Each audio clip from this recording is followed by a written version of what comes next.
Yes Bharat prime time में आशीष शुक्ला में आज हम महत्वपूर्ण विषय पर आपसे चर्चा करने जा रहे हैं। हमारे साथ हैं अंग्रेजी के प्राध्यापक और ज्योतिषाचार्य लोकेश व्यास जी, जो वर्तमान हालात पूरी दुनिया के हैं और देश के हैं उसको लेके हम कुंडली जो एक अपने सामाजिक सरोकार में काफ़ी महत्व रखती है उसको तहत बात करेंगे हम। लोकेश जी, हम आपका स्वागत है जी और सीधे हम आपसे सवाल करते हैं। वर्तमान दौर में कल ही युद्ध विराम हुआ है। युद्ध के चलते सामाजिक और आर्थिक और व्यापारिक चीज़ें इधर उधर हो गई थी। वहाँ पे अपन अब आगे क्या होगा और इसका क्या असर होगा। दूसरा, आपसे आखिरी में सवाल पूछेंगे कि जो चुनाव होने वाले हैं उसमें क्या परिदृश्य निकल कर आएगा।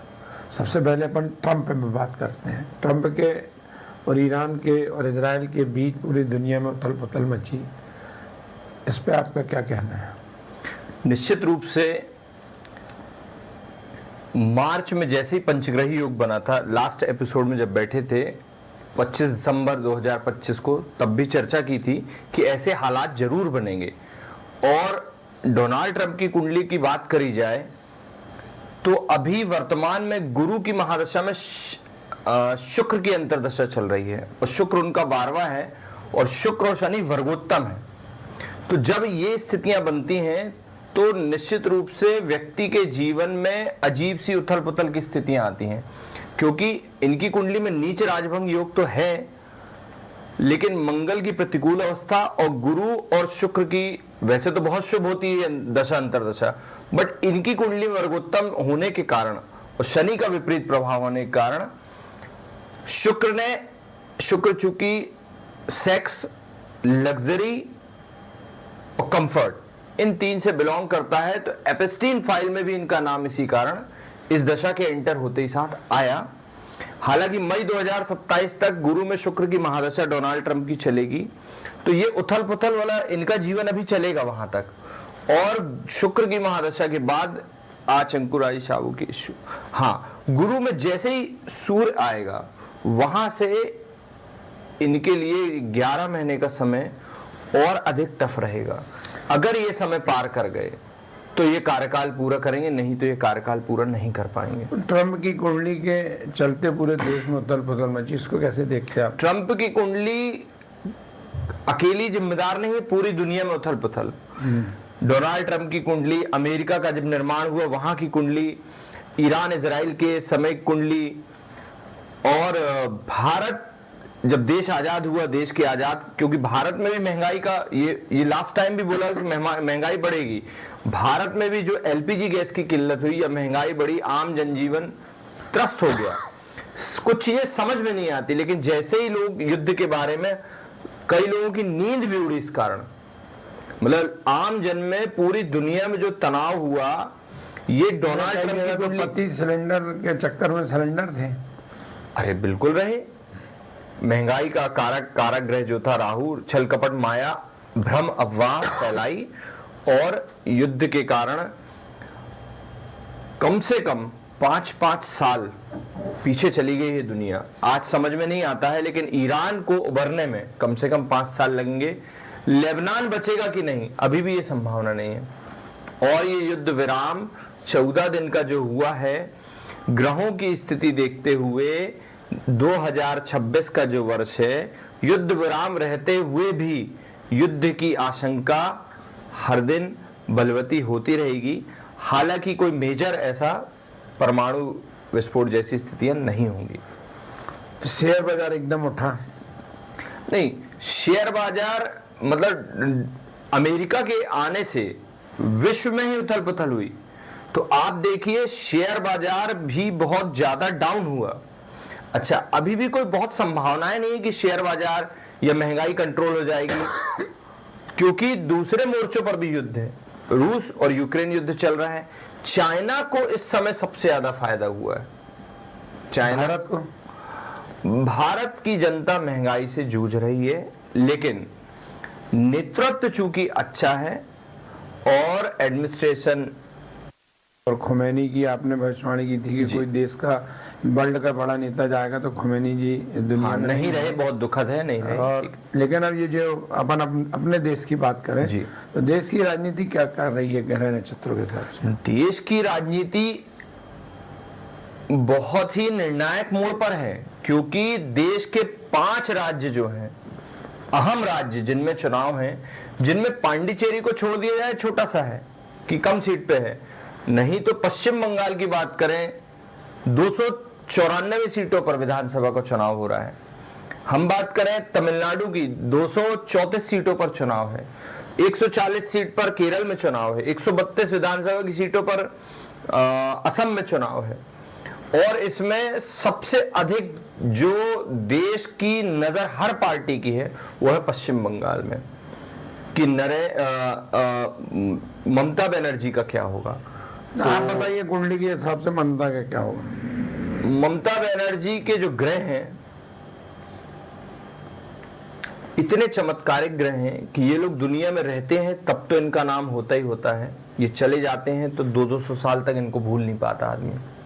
ये वो कुंडली है ममता बनर्जी की, और निश्चित रूप से ममता बनर्जी चुनाव जीतेगी। ममता बनर्जी की पार्टी टीएमसी और अच्छे मार्जिन से जीतेगी। यदि ममता चुनाव जीतती तो देश की राजनीति में क्या प्रभाव पड़ेगा देश के हिसाब से?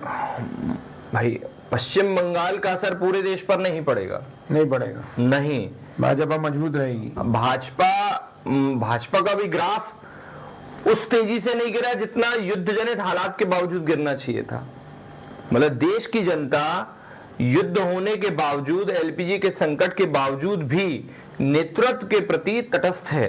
ये कुंडली के ग्रह योग करा। हाँ, ये सारे जो आकलन होते हैं, क्योंकि हम लोग जब कुंडली का डिस्कस कर बोलते हैं तो वॉशिंगटन डीसी में जो नवमांश उदय हुआ, दिल्ली में नवमांश उदय हुआ, या लोगों के जो हुए, बहुत सारे कैलकुलेशन करने के बाद, क्योंकि ब्रह्मा जी से ज्यादा कोई नहीं जानता, ग्रह ही राज्य देते हैं, ग्रह ही राज्यों का हरण कर लेते हैं, तो ये एक कंक्लूजन निकल कर आता है, उस पर बात की जा रही है। अपन ये माने कि असम में क्या स्थिति रहेगी? असम में हेमंत बिस्वा जी जो मुख्यमंत्री हैं, बहुत बारीक वहां से चुनाव जीत सकते हैं। ये नहीं बोल सकते कि वो बहुत मेजॉरिटी से चुनाव जीतेंगे, 2, 5, 10 सीट से चुनाव जीत सकते हैं। इधर उधर भी हो सकता है, वहां इधर उधर की संभावना बहुत कम है, लेकिन चूंकि बाउंड्री पे है उनका चुनाव, पहले जैसी बात नहीं है। केरल में एलडीएफ चुनाव जो अभी सत्ता में है मुख्यमंत्री, वो रिपीट हो सकते हैं। हालांकि कांग्रेस केरल में बहुत मजबूत स्थिति में है। तमिलनाडु क्या कहेगा? तमिलनाडु में डीएमके एक ऐसी पार्टी है जो सनातन की घोर विरोधी पार्टी है, उसके बावजूद स्टालिन चुनाव जीत सकते हैं। ये पूरा कैलकुलेशन, ये 5 चुनाव के परिणामों का असर भारत के जो लोकसभा चुनाव होंगे, आगे कोई भी चुनाव होंगे, उसमें क्या असर पड़ेगा? इसमें एक सबसे बड़ा असर पड़ेगा कि नितिन नवीन जो भारतीय जनता पार्टी के अध्यक्ष बने हैं और पहला चुनाव है, तो उनको मनवांछित सफलता मिलती नहीं दिख रही है। हाँ, वो 4 राज्य जीत जाते या जीत जाएं तो बहुत चमत्कार, उनके मतलब जीवन में 4 चांद लग जाएंगे। तो ऐसी सफलता मनवांछित उनको नहीं मिल रही है, लेकिन आगे चलकर नितिन नवीन जी के ग्रह उनको अभी दशा फेवरेबल नहीं है, मतलब उस तरह की, क्योंकि वो राज्यसभा तो चले गए, हो सकता मंत्री भी बन जाएं, लेकिन उनकी लीडरशिप में जो चुनाव हो रहा है तो उनको मनवांछित सफलता वहां नहीं मिल रही, लेकिन उनके ग्रह योग बहुत अच्छे हैं। तो अपन ये माने कि ये 5 विधानसभा चुनाव जो हो रहे हैं राज्यों के, इनमें लोकसभा में कोई दृश्य इधर उधर दिखेगा भविष्य में? हाँ, समय की गर्त में क्या छुपा हुआ है, किस तरह दशाएं बदलेंगी, प्लेनेट बदलेंगे, किसकी कुंडली में किस तरह प्लेनेट पड़े हैं, 6वें 8वें 12वें कुंडली की बात करते हैं जी। खुदा ना खास्ता ममता नहीं चुनाव हारती, कैसा? खुदा ना खास्ता ममता चुनाव हारती तो कुंडली फिर ग्रह नक्षत्र वो क्या किस रूप में देखेंगे आप? ममता बनर्जी चुनाव नहीं हारती तो, और हार के जीतने वाले को बाजीगर कहते हैं। कोई चमत्कार हो जाए तो हार जाए, वैसे तो ग्रह योग से वो जीतती दिख रही हैं, मान लो बहुत अच्छा जीतती दिख रही हैं। हार जाए तो देश में क्या प्रभाव पड़ेगा? ममता बनर्जी इनके जीतने से देश में प्रभाव नहीं पड़ेगा? नहीं, देश में प्रभाव पड़ेगा, ऐसा हम नहीं बोल रहे हैं, भाई जहां ममता टीएमसी पार्टी का प्रभाव है या नहीं हार जाती तो देश की राजनीति में क्या भाजपा और मजबूत होगी? ममता बनर्जी चुनाव हारेंगी तो उथल पुथल मच जाएगी। हिंसा का वातावरण पश्चिम बंगाल में देश दुनिया ने कभी नहीं देखा होगा जो देखने मिलेगा। अगर कभी कोई मैकेनिज्म हो जाए, मैकेनिज्म मतलब मशीनी गड़बड़ी हो जाती है, कभी धोखा हो जाता है, वैसे तो नहीं हो सकता है। ममता बनर्जी चुनाव जीत रही हैं लेकिन हार गई, तो पश्चिम बंगाल में हिंसात्मक माहौल देखने को मिलेगा। उसका देश में क्या असर पड़ेगा? पूरे देश में असर पड़ेगा। देश हित में क्या माने? देश हित में, देश बहुत अच्छी स्थिति में, इतनी तकलीफ, महंगाई और युद्ध जनित हालात हो गए तो भी देश की जनता देश के लिए खड़ी है। यही भारत अनेकता में एकता, भारतीय संविधान जो है, इंडियन डेमोक्रेसी इज ग्रेट, इसकी जितनी प्रशंसा की जाए कम है। आप देखिए केरल में कम्युनिस्ट लोग सबसे ज्यादा हैं, ईसाई सबसे ज्यादा हैं, लेकिन क्या शान से रह रहे हैं। यही देश की विशेषता है। तो लोकेश व्यास जी ने जो चर्चा की कुंडली ग्रह नक्षत्रों को लेके, तो हम लोग अखबार वाले हैं या मीडिया वाले, हम लोग अपना तरह से आपको जानकारी देते हैं। अभी आपने ज्योतिष गणना के आधार पर ये पूरी बातें सुनी, और जब परिणाम आएंगे तो लोकेश जी के साथ फिर अपन आपसे बैठेंगे। तब तक के लिए नमस्कार। नमस्कार। पश्चिम मध्य रेलवे के सिहोरा स्टेशन पर आरपीएफ ने एक अंतर्राज्यीय शातिर अपराधी को गिरफ्तार किया है। ट्रेन से महिला यात्री का पर्स चोरी करने के प्रयास के बाद आरोपी भागने लगा और पकड़ से बचने के लिए तालाब में कूद गया। आरपीएफ टीम ने तत्परता दिखाते हुए स्थानीय पुलिस और गोताखोरों की मदद से उसे बाहर निकलवाया। आरोपी ने दोबारा भागने की कोशिश की, लेकिन हल्की झड़प के बाद उसे काबू कर लिया गया। पूछताछ में उसकी पहचान हरविंदर सिंह के रूप में हुई, जिसके खिलाफ मध्य प्रदेश, महाराष्ट्र और आंध्र प्रदेश समेत कई राज्यों में चोरी के मामले दर्ज हैं। आरपीएफ ने आरोपी के खिलाफ मामला दर्ज कर उसे रेल न्यायालय में पेश किया। पहले इसके साथ में कई वारदातों में इसका भाई गया है, जिसका नाम गौरव था। एक आध और लड़के को लेके पहले चलता था, फिर इसने बताया कि सर अभी मैंने लड़का साथ में लेके चलना बंद कर दिया, क्योंकि जिसको हम साथ में अगर लेके चलते हैं तो फिर पकड़ने की संभावना ज्यादा बढ़ जाती है। ना ये रिजर्वेशन कराता है। अभी इसने बताया पूछताछ में कि सर अभी मैं आजकल रिजर्वेशन भी नहीं करवाता हूँ। ये चोरी छिपे ट्रेन के सेकेंड एसी के कोच में छिप जाता है, वॉशरूम में, और उसके बाद जब टीटी चेक कर लेता है तो फिर निकल के ये चोरी को अंजाम देता है। इसने बताया कि सर मैं रिजर्वेशन अगर करवाता हूँ, मान लीजिए पीआरएस से, तो पीआरएस पे आजकल सभी जगह कैमरे लग गए हैं, तो वहाँ मेरा कैमरों में फोटो आ जाएगा। और ऑनलाइन अगर मैं टिकट करवाता हूँ तो ऑनलाइन में फिर पता चल जाएगा कहाँ से टिकट करवाई है। और कोई साथी नहीं पकड़े गए हैं? नहीं, इसका साथी कोई नहीं, अभी तो ये बताया अकेला ही काम करता है ये, इसलिए कि पकड़ा नहीं जाए। हर बार नया सिम लेके चलता है, फर्जी सिम। जितनी बार भी चोरी करने के लिए जाता है, छोटा फोन रखता है नोकिया का, और फर्जी सिम उसमें डाल के हर बार चलता है। कोई गिरोह भी है क्या सर इस हाथ में? क्या लग रहा है? ये खुद में ये गिरोह है, ये खुद में ये गिरोह है, अंतर्राज्यीय चोरियां करता है ये अलग अलग इसके 21 मुकदमे हमने निकाले हैं आईसीजेएस से। अभी मेरे पास में केरला से भी फोन आ रहे, केरला वाले भी, वहाँ भी वांछित है ये, भोपाल में वांछित है, इटारसी में है, विशाखापट्टनम में है, मुंबई में है। बहुत अलग देश के अलग अलग हिस्सों में इसने चोरी की वारदातों को अंजाम दिया है।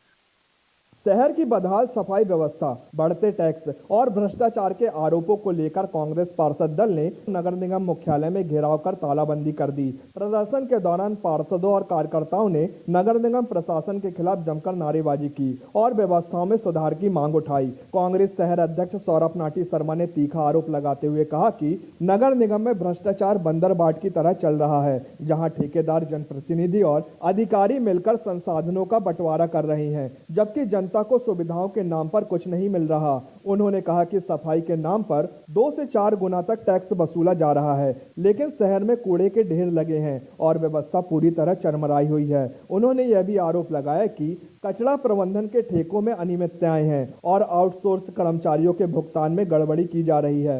लाल बिल्डिंग को भ्रष्टाचार का केंद्र बताते हुए उन्होंने कहा कि तालाबंदी के जरिए इस व्यवस्था के खिलाफ विरोध दर्ज कराया गया है। देखिए, शहर की सफाई व्यवस्था कैसी है, ये जबलपुर से छुपा हुआ नहीं है। सफाई के नाम पे टैक्स आप 2 गुना, 3 गुना, 4 गुना लेंगे, संपत्ति कर आप प्रतिवर्ष डबल करेंगे, आम जनता को एक अच्छे विकसित शहर का सपना दिखाएंगे। और स्थिति ये है, जिनको हम पौष ला के बोलते हैं, जहाँ पर आप भर भर के टैक्स लेते हैं, वहाँ पर कूड़े की स्थिति देखिए। कूड़े का आप ठेका करते हैं, कचरे का ठेका करते हैं, 600 आउटसोर्स कर्मचारी जिनको रखा नहीं गया, उनके पैसे की बंदरबाट करते हैं। ये स्थिति बना दी गई है आज जबलपुर नगर निगम में। चारों तरफ बजबजा रहा है जबलपुर शहर, चारों तरफ गंदगी के ढेर है। ना डोर टू डोर की गाड़ियां आ रही हैं, ना हेल्पर है, ना ड्राइवर है, ना कचरे उठाने की कोई व्यवस्था है। कहीं पे गाड़ियां पहुंच नहीं रही हैं। एक बार ब्रेक डाउन हो जाती हैं तो सुधारने का नाम नहीं ले रहे, और ना ही स्वास्थ्य अधिकारी कोई किसी प्रकार की सुध ले रहे हैं। तमाम परिस्थितियां जो है वो आज जबलपुर को चिढ़ा रही हैं। जबलपुर की जनता को इतना नाखुश कर दिया है इन्होंने कि वो हाय तौबा कर रही है। के मार्गदर्शन में कांग्रेस पार्षद दल के साथियों ने नगर निगम में हम मुख्यालय में हमने तालाबंदी करी है। आज पूरा शहर डोर टू डोर और साफ सफाई में त्रस्त हो चुका है। अनाप शनाप टैक्स ये बलपूर्वक लोगों से वसूल करते हैं, लेकिन सुविधाओं के नाम से नगर निगम भारतीय जनता पार्टी की नगर सत्ता और उनके महापौर कुंभकर्णी नींद में सो रहे हैं। उन्हें आम जनता से कोई मतलब नहीं है। आज शहर में निर्माण कार्य रुके पड़े हैं, लोग पार्षद जनप्रतिनिधि परेशान है, जनता परेशान है, टैक्स अनाप शनाप भेजा जा रहा है। डोर टू डोर की व्यवस्था ये हो चुकी है कि महीने में 1 या 2 बार लोगों के घर में गाड़ी जा रही है। गलियों में कचड़ों के ढेर पड़े हुए हैं, लेकिन भारतीय जनता पार्टी की नगर सत्ता को इसकी कोई परवाह नहीं। आज हमने नगर निगम के मुख्यालय में तालाबंदी करके अपना आक्रोश व्यक्त किया है और आने वाले समय में पूरे वार्डों में इसी तरह लगातार आंदोलन होता रहेगा। सिवनी जिले के कोरई थाना क्षेत्र अंतर्गत गंडा टोला ग्राम के समीप देर रात एक चलती कार में अचानक आग लगने की घटना सामने आई है। प्राप्त जानकारी के अनुसार यह घटना रात करीब 1 बजे की है, जब सड़क पर चल रही कार में अचानक आग भड़क उठी। देखते ही देखते आग ने विकराल रूप धारण कर लिया और पूरी कार धू धू कर जलने लगी। घटना के समय वाहन में मौजूद लोगों ने तत्परता दिखाते हुए किसी तरह बाहर निकलकर अपनी जान बचाई। प्रत्यक्षदर्शियों के अनुसार आग इतनी तेज थी कि कुछ ही मिनटों में कार पूरी तरह आग की चपेट में आ गई। आसपास के लोगों ने तुरंत इसकी सूचना दमकल विभाग और पुलिस को दी। सूचना मिलते ही दमकल वाहन मौके के लिए रवाना हुआ, लेकिन जब तक टीम घटना स्थल पर पहुंचती तब तक कार लगभग पूरी तरह जल चुकी थी।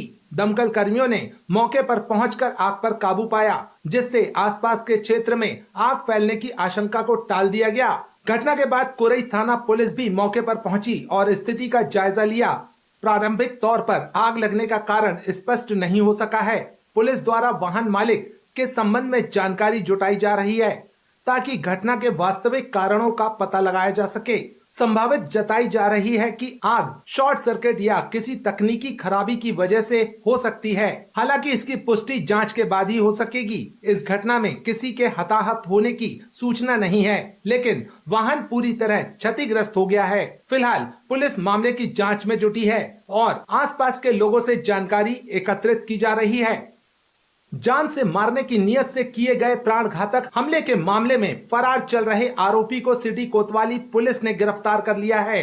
यह कार्रवाई पुलिस अधीक्षक हंसराज सिंह, अतिरिक्त पुलिस अधीक्षक डॉक्टर शिवेंद्र सिंह बघेल एवं नगर पुलिस अधीक्षक देवेंद्र प्रताप सिंह चौहान के निर्देशन तथा थाना प्रभारी निरीक्षक रावेंद्र द्विवेदी के नेतृत्व में की गई। प्राप्त जानकारी के अनुसार दिनांक 24 नवंबर 2025 को फरियादी कादिर हुसैन 43 वर्ष निवासी नजीराबाद ने थाना सिटी कोतवाली में रिपोर्ट दर्ज कराई थी।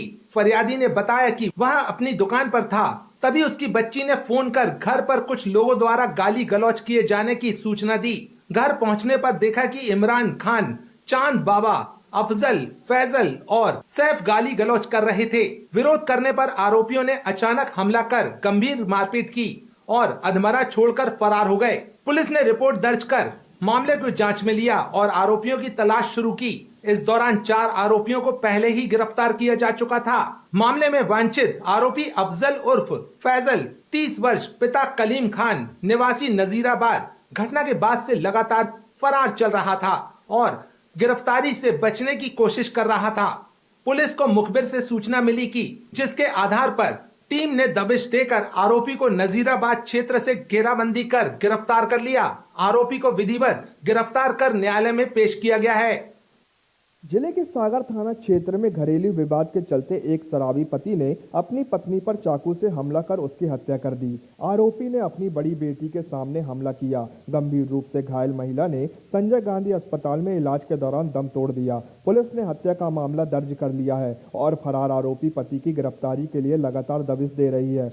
एसडीओपी उदित मिश्रा ने बताया कि परिजनों के अनुसार आरोपी के एक अन्य महिला के साथ अवैध संबंध होने की बात सामने आई है। इसी को लेकर पति पत्नी के बीच अक्सर विवाद होता था। बताया जा रहा है कि यह संबंध पारिवारिक कलह की बड़ी वजह बना हुआ था और इसी को लेकर घर में तनाव रहता था। वहीं पत्नी के इंस्टाग्राम चलाने को लेकर भी आरोपी नाराज रहता था, जिसको लेकर कई बार दोनों के बीच कहासुनी हुई थी।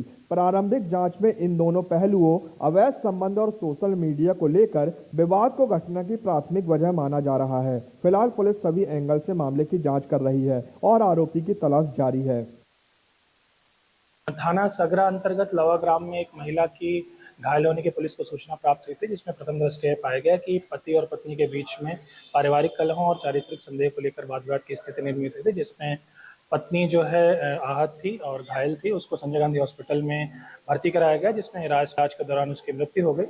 मृत्यु होने के उपरांत परिजनों के द्वारा फरियादी जो है रिपोर्ट करी, उसमें हत्या का मुकदमा दर्ज कर आगे की इन्वेस्टिगेशन की गई।